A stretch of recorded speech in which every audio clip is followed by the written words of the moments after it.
Olá, veja os destaques de hoje do Assembleia em Foco, segunda edição. O Banco do Nordeste anuncia investimento para a expansão da agroindústria no Maranhão. O Hospital Carlos Macieira está capacitado para dar início às cirurgias de transplantes de órgãos. Primeira chuva de 2025 em São Luís causa transtornos em ruas e avenidas da capital. E no Dia do Leitor, você vai ver um trabalho desenvolvido por uma organização não governamental de incentivo à leitura entre crianças e adolescentes. O Assembleia em Foco, segunda edição, está começando.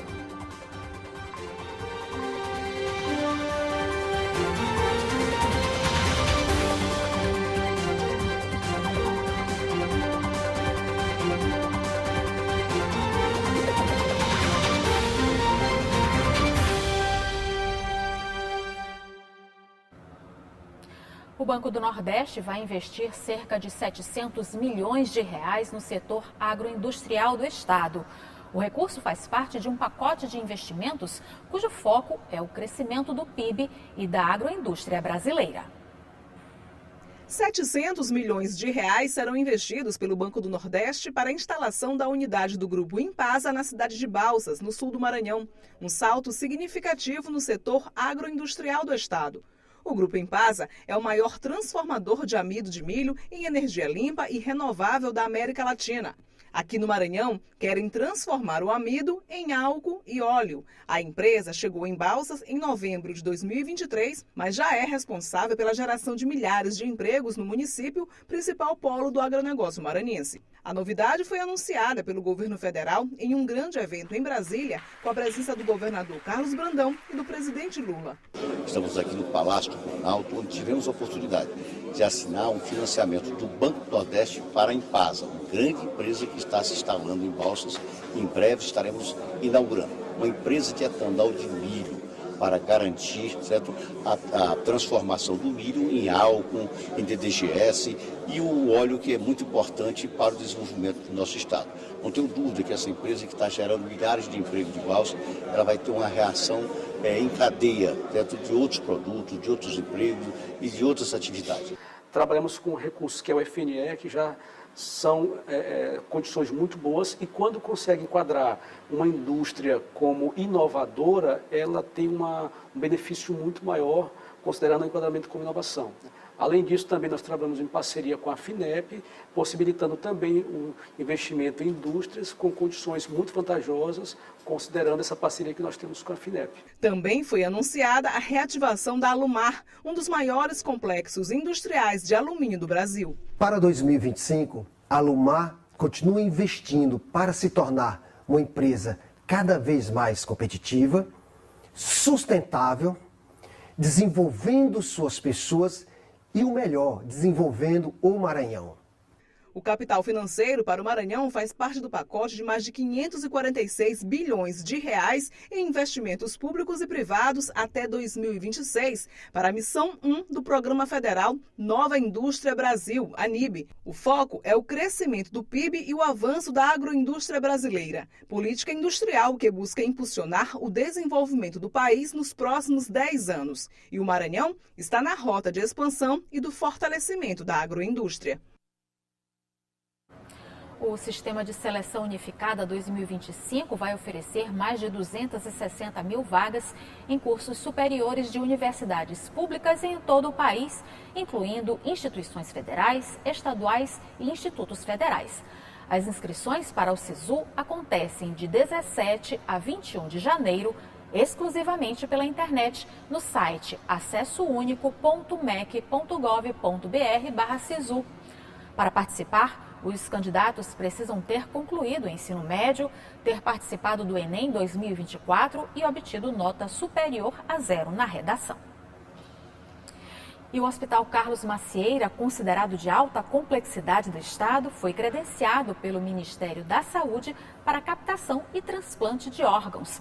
Os primeiros transplantes devem acontecer ainda no primeiro semestre, o que vai ajudar a diminuir a fila de pacientes que aguardam pela oportunidade de receber um órgão saudável. O O Hospital Dr. Carlos Macieira é a primeira unidade pública de alta complexidade da rede estadual a ser certificada pelo Ministério da Saúde para realizar a captação e o transplante de fígado e rim. Com a novidade, a Secretaria de Estado da Saúde quer reduzir em 50% a fila de transplantes de fígado e rim em 2025 no Maranhão. Os primeiros transplantes no hospital estão previstos para começar em março ou abril. No início deste ano, a equipe multiprofissional deve passar por treinamento e capacitação para atender cada paciente, desde o pré-transplante até o acompanhamento pós-operatório. Esse paciente ele é atendido por uma equipe de enfermeiros, psicólogos, terapeuta ocupacional, assistente social, pela equipe médica de nefrologistas, hepatologistas, cirurgiões, da urologia e do aparelho digestivo, que de fato vão avaliar a indicação real do transplante. Uma vez que é indicado o transplante, ele passa a ser acompanhado, entra na fila e fica aguardando até o momento de efetivar. Quando existe a alocação de um órgão compatível com aquele perfil daquele paciente, ele é comunicado via telefônica para se dirigir imediatamente ao hospital e se preparar para o implante.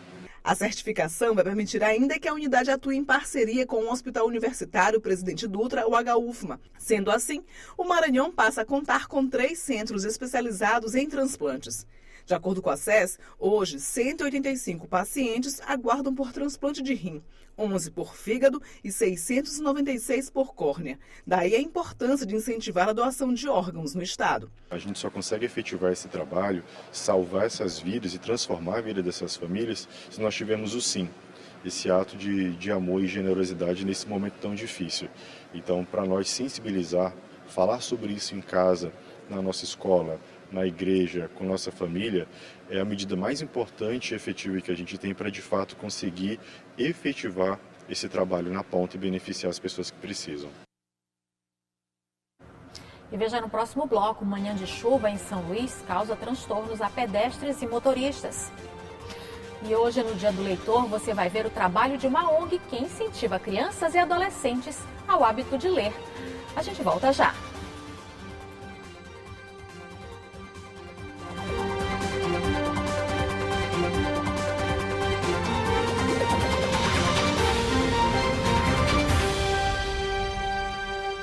Hoje de manhã, a forte chuva que caiu em São Luís pegou muita gente de surpresa.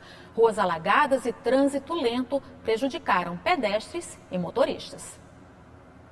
A primeira chuva de 2025 em São Luís, registrada na manhã desta segunda-feira, trouxe um alívio temporário para o calor intenso que marcava os primeiros dias do ano. Mas o volume de água também evidenciou problemas recorrentes na cidade, como alagamentos e complicações no trânsito. No centro, ruas importantes ficaram parcialmente alagadas, tornando o tráfego de veículos mais lento e exigindo a atenção redobrada dos motoristas. Na Avenida Beira-Mar, um carro ficou parado no meio da rua. Pedestres enfrentaram dificuldades buscando abrigo em paradas de ônibus. E o Serviço Geológico do Brasil desenvolveu um aplicativo onde o usuário pode ajudar a mapear áreas de risco em todo o país. A repórter Milena Dutra tem mais informações sobre o assunto. Mais de 2.000 usuários já fizeram download do aplicativo Prevenção de Desastres, desenvolvido pelo Serviço Geológico do Brasil, SGB, para mapear áreas de risco em todo o país. Mais de 1.700 municípios brasileiros já foram mapeados e têm áreas de riscos indicadas pelo APP, que é um serviço de alerta no que diz respeito a áreas de risco por inundação, deslizamentos de terra, enxurradas e outros fenômenos que podem trazer insegurança à população, especialmente nesse período de chuva. Usuários do sistema Android, a novidade agora também para usuários do sistema iOS, podem baixar o app que está disponível também, claro, para a rede móvel de celular. No app é permitido que o usuário possa inserir informações no mapeamento de risco e até cadastrar informações com relação a inundações ou deslizamentos que tenham sido presenciados. O processo deve ser feito por meio de inserção de vídeos ou fotos e a descrição do fato. É importante o serviço para que a população possa ajudar também o serviço de monitoramento das áreas de risco em todo o Brasil. A APP, Prevenção de Desastres, que pode ser baixada do seu celular por meio do sistema Android ou iOS. Importante serviço, especialmente nesse período de chuva, em que muitas áreas aqui no Brasil estão sofrendo risco no que diz respeito a inundações, deslizamentos, enxurradas e outros problemas que o clima de chuva, especialmente, pode trazer à população. Eu volto com você. E veja agora como fica o tempo nesta quarta-feira. A Ananda Fontinelli traz a previsão para amanhã. Boa noite, Ananda. Boa noite, Eli. Boa noite para você que está nos acompanhando na Assembleia em Foco, segunda edição. Vamos conferir a previsão do tempo para amanhã, quarta-feira. Na capital, a previsão para amanhã é de tempo parcialmente nublado, tem possibilidade de chuva aqui na ilha e os termômetros variam entre 25 e chegam até os 31 graus na máxima. Em Buritirana, o dia deve ser parcialmente nublado e tem possibilidade também de pancadas de chuva na parte da noite. Os termômetros marcam a mínima de 26 e a máxima deve chegar até os 30 graus. Para a gente encerrar, na cidade de Estreito, a previsão é de sol com algumas nuvens para amanhã, quarta-feira, na região sul do estado. O clima pode mudar e são esperadas pancadas de chuva por lá. A mínima é de 24 e a máxima deve chegar aos 30 graus. E antes da gente encerrar, Eli, o Instituto Nacional de Meteorologia emitiu 2 alertas, um laranja e outro amarelo, de chuvas intensas para 64 municípios maranhenses. Nas cidades com alerta laranja, como Buritirana, indica grau de perigo, então há previsão de chuvas entre 30 a 100 milímetros por dia, com ventos fortes de 60 a 100 quilômetros por hora. Já nos municípios com alerta amarelo, como em Estreito, há perigo potencial, com chuvas entre 20 a 30 milímetros por hora ou até 50 milímetros por dia, além de ventos intensos que devem chegar até os 60 quilômetros por hora.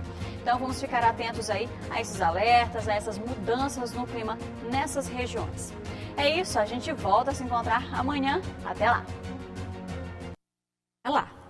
Hoje, dia 7 de janeiro, é comemorado o Dia do Leitor, data que celebra as pessoas que têm o prazer de ler. E esse hábito traz muitos benefícios, como novos aprendizados, maior criatividade, além de mais conhecimento na língua portuguesa. Você vai conhecer agora o trabalho de uma organização não governamental que ajuda crianças e adolescentes a construírem o hábito de viajar pelo mundo dos livros. A leitura transforma vidas e é uma ferramenta essencial para o desenvolvimento de crianças e adolescentes. Em São Luís, a ONG Ilha Literária, por meio da Biblioteca Comunitária Monteiro Lobato, desempenha um papel fundamental ao oferecer acesso ao mundo de conhecimento através dos livros, especialmente para quem não tem uma biblioteca por perto. Como CEO do Instituto Mariana, acredito muito que a gente pode mudar a vida dessas crianças que estão conosco, que estão aqui no nosso território, no nosso espaço, e que a gente possa levar isso adiante, deixando também futuras gerações cuidando desse espaço e da literatura como um patrimônio da humanidade. O projeto já impactou centenas de crianças e jovens, promovendo o gosto pela leitura e incentivando a produção literária. Mais de 200 crianças entre 6 e 16 anos participam do projeto de leitura. Por aqui, alguns deles não só leem, mas escrevem os próprios livros. É o caso de Vinícius, Lucas, Raiele e Emily, um grupo de leitores que, apaixonados pelos livros, se tornaram autores das suas próprias histórias. Eu sempre comecei a ler por gibis, que falavam poucos, eu já ia aprendendo leituras e palavras diferentes. Aí depois eu comecei a ler livros infantis que já falavam mais, e foi aí que eu despertei minha curiosidade se eu criasse um livro. Aí eu criei o livro Pedido para Deus. Ele é dedicado à minha bisa que faleceu em 2022, que eu sinto muita saudade dela. E fala que eu sempre oro, e eu peço para Deus que Ele cuide muito bem dela. Eu gostava muito de ler gibis e livros um pouco maiores, como livros infantis. Depois eu comecei a ler mangás quando eu fiquei mais velha. Aí veio o interesse de fazer o livro. Eu fiz o livro Espião, porque eu gosto muito desses filmes de espionagem. Além de ler muito cedo, eu sempre escrevi muito cedo. Com 3 anos de idade eu já escrevia muito. Então, eu me apaixonei pelo cordel e pelo poema, que são conteúdos que a gente aprende desde bem pequenos. Então eu fui escrevendo.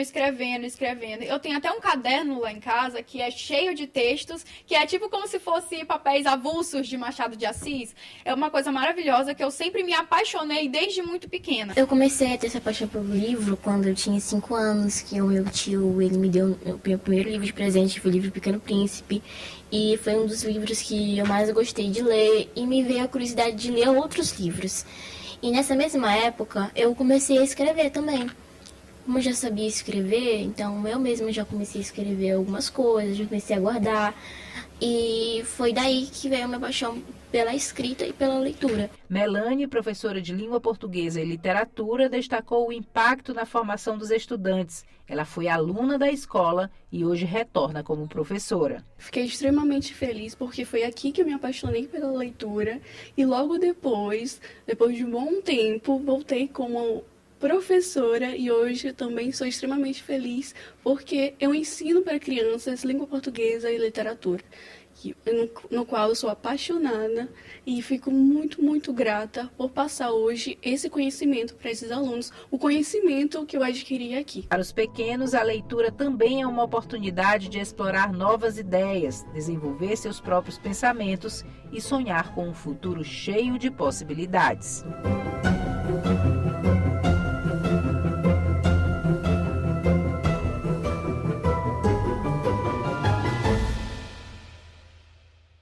Em Foco, segunda edição, fica por aqui. Uma ótima noite para você. A gente volta a se encontrar amanhã. Até lá.